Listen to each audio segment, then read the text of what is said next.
Alrighty, good evening, and thank you guys for joining me this fantastic Wednesday evening, Wellness Wednesday. And this Wednesday, we're discussing the epidemic. Sorry, the causes and the cure. I'm going to give people a few seconds to get signed in before we get going. Um, One of the things I wanted to, first of all, let me say what's up to a few people. What's happening there, Sassy and Sweet? What's going on? Photography, what's up? Uh,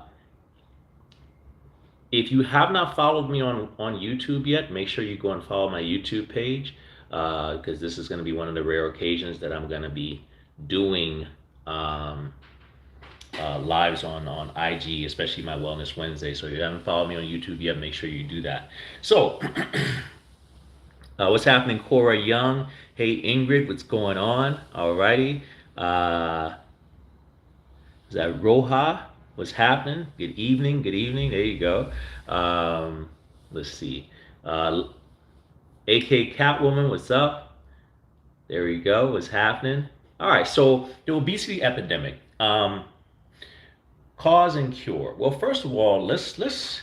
I posted this video, and um, yeah, you do get alerts on YouTube. But I posted this video a short while ago with this young lady talking about obesity, and frankly, I've never heard somebody talk so much and obviously just say absolutely nothing. Um, but let's address one thing really quickly that a lot of people love to harp on when they talk about obesity. They love to talk how wrong the BMI chart is, and it wasn't even made by a scientist. The BMI chart was a mathematical measurement, basically, um, of height and what weight that someone of that height would accommodate. It does not account for muscle mass. That is the flaw of the BMI chart. However, most of the people who complain about the BMI chart are not muscular. Okay? Your being obese has nothing to do with your excess muscle. Your being obese is because you are obese. You have an excess amount of body fat. Obesity is not something that is drummed up, it's not dreamed up. It is a fact that if you are severely overweight or obese, you have a shorter life expectancy. That is not arguable. It is a measurement of your health when you have excess amounts of body fat. So is the BMI chart the best measure of body composition to determine whether or not you're overweight? No, it's not the best. But let's get something straight. It's not that far off. And once again, the reason why it may be flawed is because it does not account for muscle mass. However, most of the people who complain about the BMI chart are not muscular. You're not muscular, so this doesn't apply to you. All right? And so if your BMI is supposed to be 25, right? And take for instance for me, according to the BMI chart, I would be overweight, okay? Because I carry about 20 to 25 pounds more muscle than the quote unquote what would be considered average man for my height, all right? That is a fact. But you cannot make that argument if you're 250 pounds with a 40-inch waist, right? And a belly and carrying 40% body fat. That is not an argument for you. It's an argument for me that the BMI chart is off, but for you, no. All right. But even if we weren't using the BMI chart, let's just talk about actual body fat percentage. It has been proven that carrying excess body fat, once again, now you're talking about putting excessive weight on a body that is designed to carry a certain amount of weight. I don't care what you think. I don't care what you feel. If you are a woman or a man and you are, let's say, a man at 5'9", okay, you're supposed to be somewhere between 170, maybe 160 and 185-ish. When you start to put more weight on that, just your frame alone, your joints, your knees, your ankles, your hip, your back, it's not designed to carry but so much weight. And when you go above that weight, just like if you had a car like a Ferrari, it's designed to carry, that frame is built to carry a certain weight. If you load it up like an F-150, guess what's going to happen over time? You're going to have issues. The same thing with the human body. This isn't about feelings, and this isn't about race. And that's another thing she mentioned. Oh, it's anti-blackness. I am so tired of people making that lame and stupid excuse that black people are big bone and we're supposed to be bigger people. First of all, black people were not always the most obese people in the United States. Just about 50 years ago, you were not.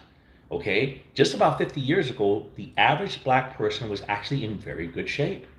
In the 60s, go back and look at the videos. They were actually in the best shape. Okay? They were actually lean, athletic, muscular. They were not always overweight and obese. So obesity has nothing to do with race, and we can reinforce that by looking at Africa as a whole. Africa is a continent of 52 nations. 52 nations, 1.4 billion people. And over 20 of those nations have an obesity rate that is under 15. I'm going to say that again. Over 20 of those nations have an obesity rate of under 15. And I think, I could be wrong here, but I think Africa would be the blackest continent on this earth. And they call BS when it comes down to this obesity being a black thing. It's not. Obesity is a bad food choices thing, and it's the accumulation and the consumption, the excess consumption of bad food. Period. And then somebody says, listen, the obesity rate in Africa is not high now. Stop it. It is not. I actually ran the numbers during COVID.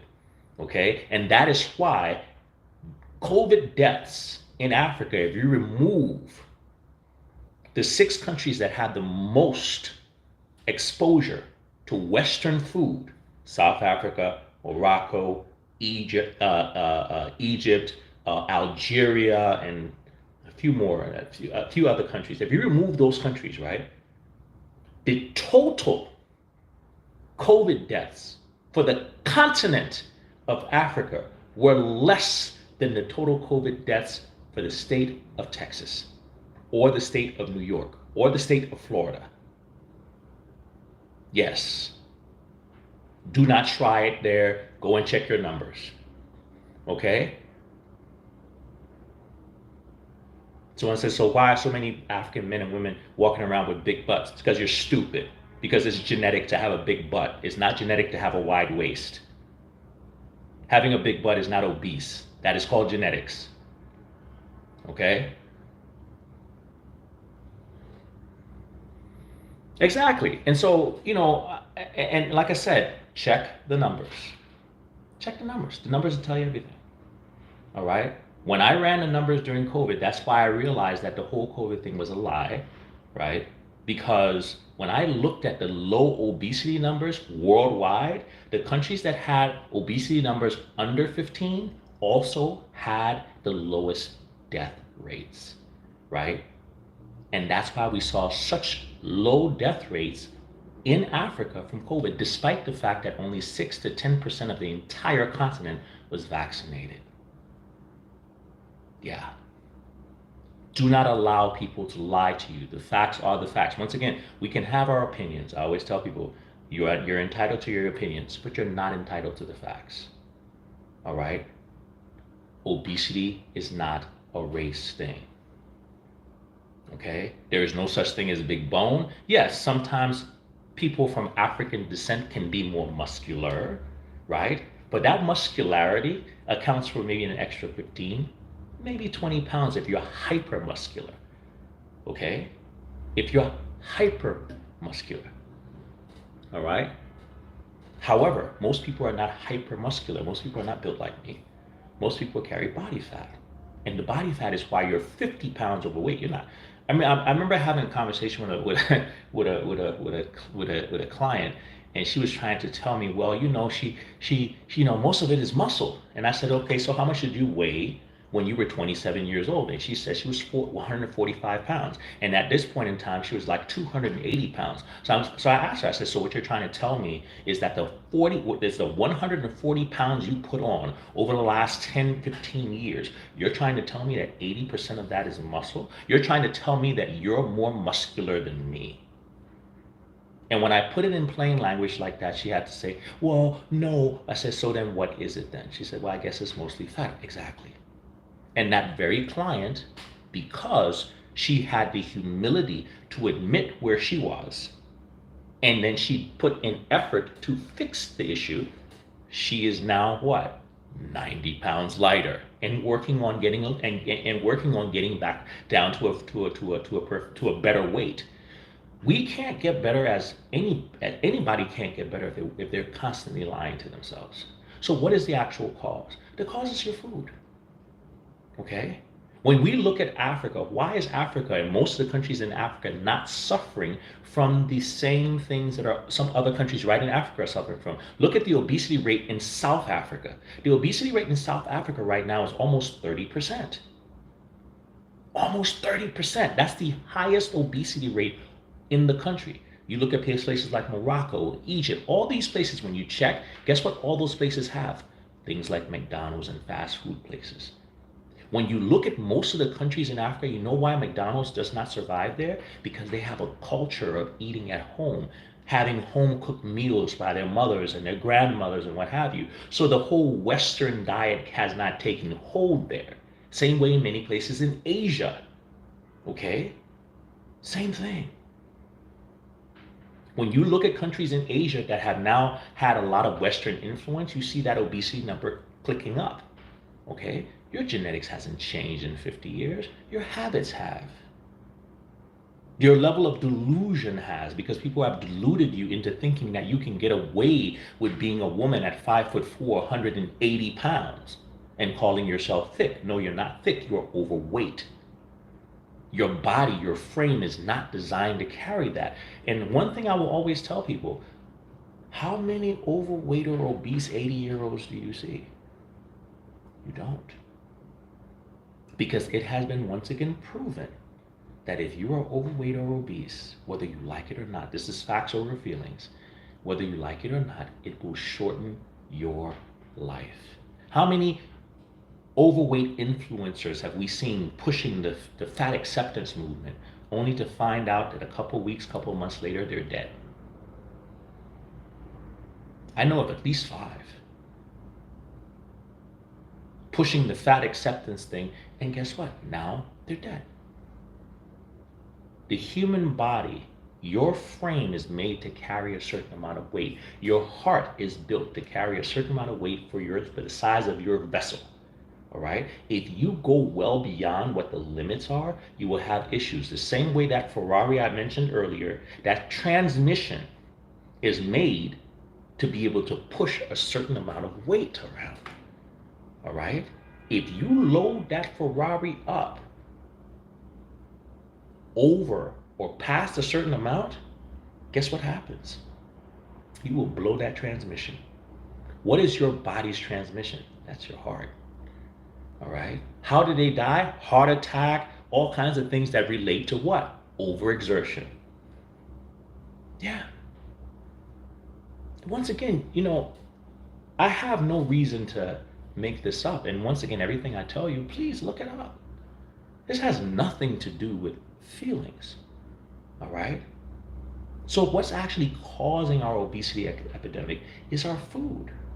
When we look at the average size, and since we're talking about African American, we look at the average size of an African American male and or female in the United States and how that's changed over the last 50 years is a dramatic change. Are you trying to tell me our genetics changed? No, it didn't. What changed was our habits, our eating habits. Okay? We went from cooking 80 to 90% of our meals to eating 80 to 90% of our meals from fast food places. serving us the worst quality foods, cooked in the worst quality oils, right? And eating the worst, and a lot of times the worst choices. And yes, we can argue things like people being in low income people being in food deserts and stuff like that. However, it also boils down to education, miseducation, and poor choices, despite having adequate information. Now, culturally, in certain demographics, right? Um, People accept a little bit extra padding. And mind you, I'm not trying to say that everybody needs to be a size 2. All right? If you're a young lady and you're, let's say, 5'4", right? The if we look at the BMI chart, it says you should be somewhere between 125 and 135. All right? Does that mean that you have to be in that range? No. Does that mean that you're gonna be dead if you're 150? No. But it doesn't mean that you can go from that range of 125 to 135 to then being 180, 190 and think that's cool. No, that's too much for your frame. 150? Sure. Extra padding, a little body fat, that's nothing. All right? That's nothing. All right? Especially if you're eating properly and you're active. But once again, eating properly and active does not account for 60 extra pounds on your frame. That's more work for your hearts. That's more wear and tear on your joints.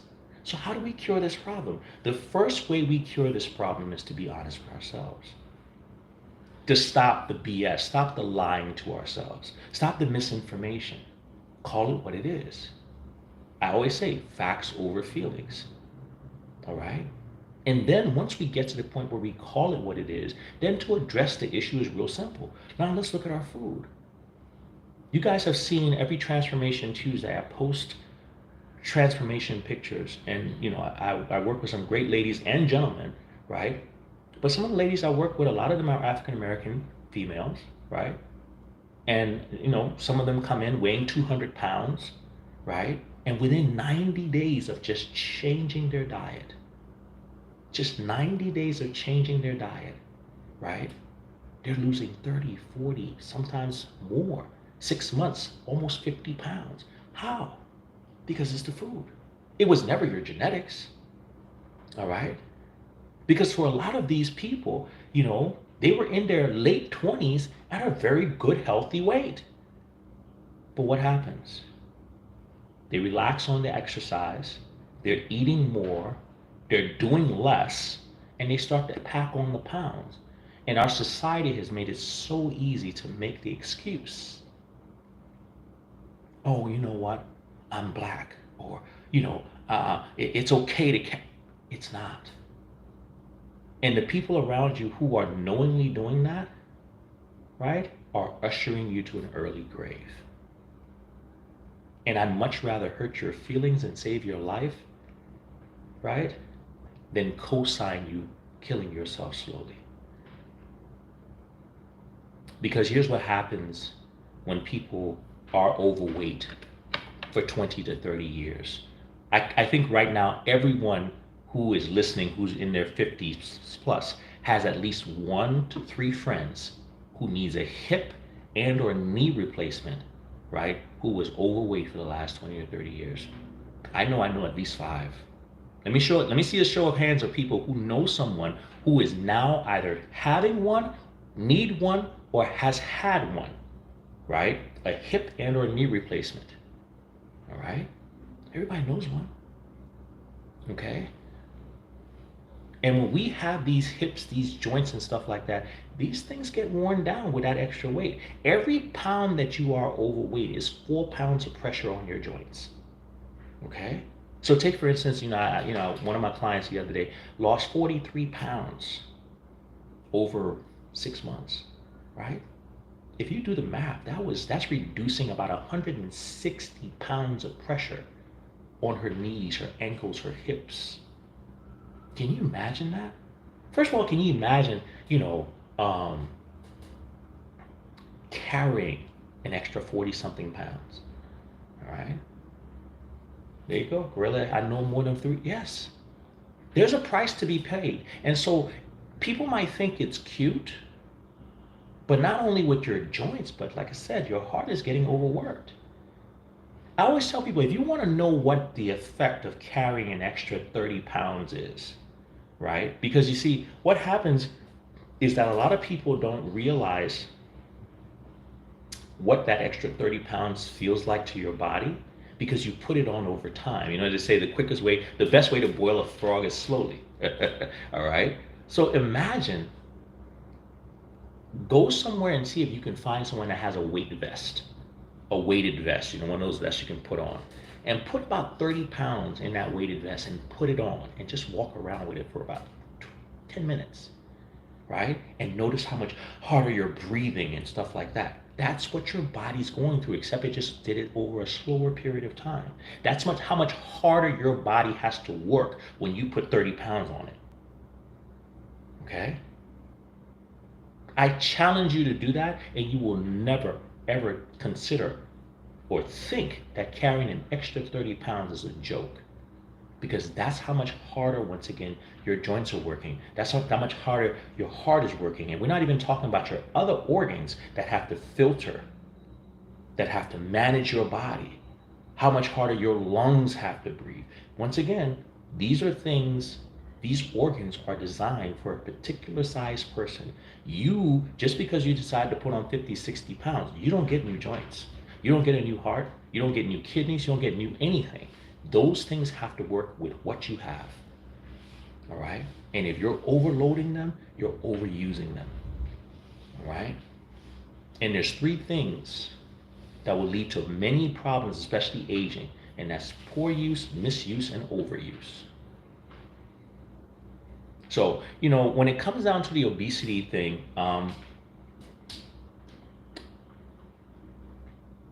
it is a big issue, especially in the African American community. People get defensive. People get in their feelings about it. People twist facts. And I'm sorry, but look at your history. Okay? Look at your history. Look at the actual statistics. Don't just look in like in the United States. Look at Africa. The average African is not obese. Okay? And yes, I know we see the videos of the super obese women that some cultures glorify. Yeah, but that's very small, very few. The majority of the country is the majority of the continent is not like that. Okay? It's not. It's not. The majority of the continent, is very lean. And if you want to know the dangers of obesity, look at those death numbers. Before you look at the death numbers, I would urge you to pull up the countries in the world, not just Africa, but just in the world that have the lowest obesity numbers, the lowest obesity rates. And then pull up simultaneously the countries of the world that had the lowest deaths from COVID. And you will find there's a correlation between those countries. And then at the same time, pull up the countries that had the highest obesity numbers and the countries that had the highest deaths, and you will see there's a correlation. Being overweight or obese is not a joke. It leaves you open to a laundry list of problems and a laundry list of health issues. Let's stop making excuses and ushering ourselves to early graves. Okay? Fix the problem. Fix your diet. All right? It is not, I won't lie to people and say it's easy, but it's not impossible. And you guys see the evidence of my working with people and helping them make that change. It happens really quickly. Especially when you have a little bit of guidance, it happens very quickly. But the benefits of being in better shape, the benefits of being in a better place physically, well outweighs whatever excuses you're going to make to yourself to make yourself feel better. Because once again, they say excuses make today hard, today easy, but tomorrow hard. Okay? And there's nothing worse than being in the prime of your life. Because I like to think my 50s now are the prime of my life. There's nothing worse than being in the prime of your life and having mobility issues. You're so overweight you can't walk a couple blocks. You can't walk upstairs. You can't get off the floor. You can't even sleep comfortably. And that is life for a lot of people. And why is that? Because they allowed themselves to buy into a lie and they're holding on to it, even though there's tons of proof around them that is not the case. Something to think about. Check it out. Like I said, check out the video. Let me know. Let me know your thoughts on it. And yes, 50 is the prime of your life if you have a healthy lifestyle. But a healthy lifestyle is easy to have, so it should be the prime of your life. And you can change it. You will be surprised what you can change about your life, what you can change about your body composition in 6 months. Once again, I have tons of evidence to show the people who are changing, literally reversing their obesity, reversing diabetes, reversing high blood pressure, reversing issues, right? Simply with diet, all right? And once again, we're not talking about people starving themselves or anything. You're just eating better. You're eating real food and cutting out the junk, all right? In a lot of cases, the people I work with are eating more often, more regularly, eating better quality food. And it's producing better results. Once again, you put in good, you get out good. You put in junk, guess what? You get junk. Imagine being 50 and not having to wear, you know, Spanx and stuff to cover, you know, guts and all that kind of stuff like that. You know, and being confident and happy with your body. And just it's not even about just the aesthetics. It's just about being happy with what you feel like. And one thing I will tell you, I don't think anybody can argue this. Nobody loves what it feels like to be obese. So once again, this is not coming from a place of hate and or ridicule. No one wants to be obese. And being obese is not easy. Once again, just moving around, you know, climbing stairs, doing simple things, nobody wants that. For a lot of people, unfortunately, they haven't been told the truth of how easy it is to solve the problem. Okay? A lot of people have been lied to tell them that, you know, it's genetic. And that's one of the worst things to believe, because that makes people give up. That makes people resign. That makes people think it's inevitable, and it's not. Especially, once again, like I said, look at the proof. Look at the numbers in Africa. Go and look at it. What are the obesity rates in the countries in Africa? All right? Yeah. So, something to think about. Anyway, that's all I have for you guys. Have a fantastic, fantastic evening. Once again, if you want to reach out and book a consultation, I would love to work with you to solve whatever problems you have. If you're looking to lose weight and have struggled and couldn't get it done before, 9 times out of 10, the method you were using just wasn't sustainable. You get a sustainable plan, right, and some accountability, and you too could have a different outlook and a total different feeling about yourself and your body within the next 90 to 180 days. But the choice is yours. All right? Take it easy.